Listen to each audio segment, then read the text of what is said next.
दोस्तों एक रास्ते से बहुत सारे लोग गुजर रहे थे और उस रास्ते पे दो पत्थर गिरा हुआ था, बड़ा बड़ा पत्थर गिरा हुआ था। जितने भी लोग गुजर रहे थे उस पत्थर से साइड होकर चले जा रहे थे, कोई उस पत्थर को हटा नहीं रहा था। लेकिन दोस्तों उसी रास्ते से एक मूर्तिकार गुजर रहा था। इस कहानी को सुनिएगा, बड़ा कमाल का है दोस्तों। उसी रास्ते से एक मूर्तिकार गुजर रहा था और उस दोनों पत्थर को देखा तो दोनों पत्थर को उठाया और लेकर चला गया अपने घर, जहाँ पे वो मूर्ति बनाता था, जहाँ पे पत्थर को अलग अलग तराशता था और उसको एक मूर्त का रूप देता था। दोस्तों वो दोनों पत्थर को लेकर चला गया और जाने के बाद सोच लिया कि मैं इस पत्थर बहुत ही अच्छा पत्थर है, मैं इसको एक मूर्त का डिज़ाइन बनाऊंगा, मैं इसको एक बहुत ही अच्छा मूर्ति बनाऊंगा, एक भगवान का मूर्ति बनाऊंगा, यानी एक शंकर जी का मूर्ति बनाऊंगा और एक बजरंग बली का मूर्ति बनाऊंगा। दोस्तों पहला पत्थर पे एक मूर्तिकार ने क्या किया, छेनी और हथौड़ी लेकर उस पत्थर को सांचा दे दिया, तराशना शुरू कर दिया। दोस्तों सुनिएगा, बड़ा कमाल का स्टोरी है दोस्तों। उस पत्थर को तराशना शुरू कर दिया दोस्तों। जैसे जैसे उस पत्थर को तराश रहा था, मूर्त का रूप दे रहा था, मूर्ति का रूप दे रहा था, जो पहला पत्थर था दोस्तों वो टूट गया, चकनाचूर हो गया। यानी यूं कहा जाए तो दोस्तों वो पत्थर जो दर्द होता है वो सह नहीं पाया, वो पत्थर टूट गया, चकनाचूर हो गया।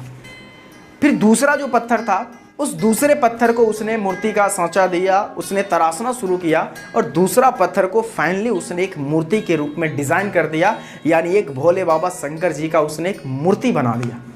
दोस्तों उसी गांव में एक मंदिर का मतलब स्थापना हुआ था। तो उस मंदिर में एक मूर्ति को बैठाने के लिए सभी गांव वाले लोग उस पत्थर वाले के पास आए, यानी उस मूर्तिकार के पास आए और आने के बाद बोले कि एक बहुत ही अच्छा मुझे मूर्ति चाहिए, भोले बाबा का, शंकर जी का मुझे मूर्ति चाहिए। तो उसने बोला कि देखिए शंकर जी का मैंने मूर्ति तराश के डिज़ाइन किया है, अगर देखिए अगर आपको अच्छा लगता है, पसंद आता है तो आप इस मूर्ति को ज़रूर लेकर जाएं। दोस्तों उस मूर्ति को लेकर गांव वाले सभी लोगों ने मुंह मांगी कीमत दिया और उस मूर्ति को लेकर गया लोग बड़े ही धूमधाम से। आप सभी को पता है कि जब भी गांव में कोई मंदिर स्थापना होता है, वहां पे कोई मूर्ति स्थापना होता है, कोई देवी देवताओं का स्थापना किया जाता है, तो बड़ी धूमधाम से गाने बजाने के साथ, पूजा के साथ वहाँ पे स्थापना किया जाता है। तो बड़े पूजा के साथ दूध का मतलब दूध से नहलाया गया और बहुत ही अच्छे तरीक़ा से उनका स्थापना हुआ। दोस्तों इसी तरीके से स्थापना हो गया, सभी लोग आते थे, दूध चढ़ाते थे, फूल चढ़ाते थे, उनके चरण पे समर्पित करते थे और लोग उनको प्रणाम भी करता था, आशीर्वाद भी लेता था। दोस्तों ये प्रक्रिया चलता रहा। कुछ दिनों के बाद दोस्तों बरसात आया और बरसात में क्या हुआ कि मंदिर के जो आगे था कीचड़ हो गया था। तो गाँव के सभी लोगों ने बोला कि चलो उस मूर्तिकार के पास चलते हैं और जाने के बाद देखते हैं कि उसके पास बड़े सारे कचरा पत्थर होता है, उस कचरे पत्थर को उठाकर लेकर आते हैं। तो सभी लोगों ने गए, जाकर कचरे पत्थर को उठाकर लेकर आया, जो भी पैसा मन किया थोड़ा वो दे दिया लोग, उस पैसे को उस पत्थर को लेकर आया और जो मंदिर के बाहर कीचड़ था उस कीचड़ पे सभी लोगों ने उस पत्थर को बिछा दिया ताकि लोग वहां पे आए तो अपने चप्पल और जूता निकाल कर मंदिर में प्रवेश कर पाए, ताकि लोगों के पैर में कीचड़ ना लगे। दोस्तों इसी तरीके से वो भी पत्थर का टुकड़ा था जो कभी इस पत्थर के साथ हुआ करता था, जो एक ही साथ एक रोड पे उस मूर्तिकार को मिला था, उस पत्थर का भी टुकड़ा उसी पत्थर में आ गया। जब लोग उस पत्थर पे पैर अपना रख कर, जूता चप्पल रख कर, जब उस पत्थर के पास यानी उस मूर्ति के पास जाकर उस पे दूध चढ़ाकर, फूल चढ़ाकर, मिठाई चढ़ाकर जब लोग पूजा करता था, तो कहा जाता है कि उस पत्थर से आवाज़ आई कि हम भी पत्थर थे, आप भी पत्थर थे, हम दोनों लोग एक ही जगह, एक ही स्थान पे थे और हम दोनों लोगों को एक ही मूर्तिकार उठाया और लेकर गया।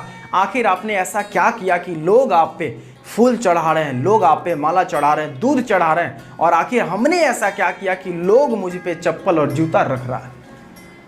तो उस मूर्ति से आवाज़ आई कि याद करो वो दिन, हम दोनों को मूर्तिकार एक ही जगह से उठाकर लेकर गया, लेकिन जैसे वो छेनी और हथौड़ी का मार देना शुरू किया, जैसे तराशना शुरू किया, तुम वो दर्द बर्दाश्त नहीं कर पाए, तुम बिखर गए, टूट गए, चकनाचूर हो गए, जिसकी वजह से आज आपका जगह वो है कि जिसकी वजह से लोग आज आपके ऊपर चप्पल और जूता निकाल रहा है। और मैंने उस दर्द को बर्दाश्त किया, मैंने उस दर्द को झेला, मैंने उस दर्द को सहा, जिसकी वजह से लोग आज मेरे ऊपर दूध चढ़ा रहे हैं, लोग आज मेरे ऊपर फूले चढ़ा रहे हैं, लोग आज मुझे पूजा कर रहे हैं। दोस्तों अब दोस्तों इस कहानी का सार क्या है मैं आपको बताता हूँ। दोस्तों कहीं ना कहीं हमारे भी लाइफ में जब आप कुछ बड़ा करना चाहते हैं तो बड़ा इंसान तभी होता है जब खुद को तराशता है।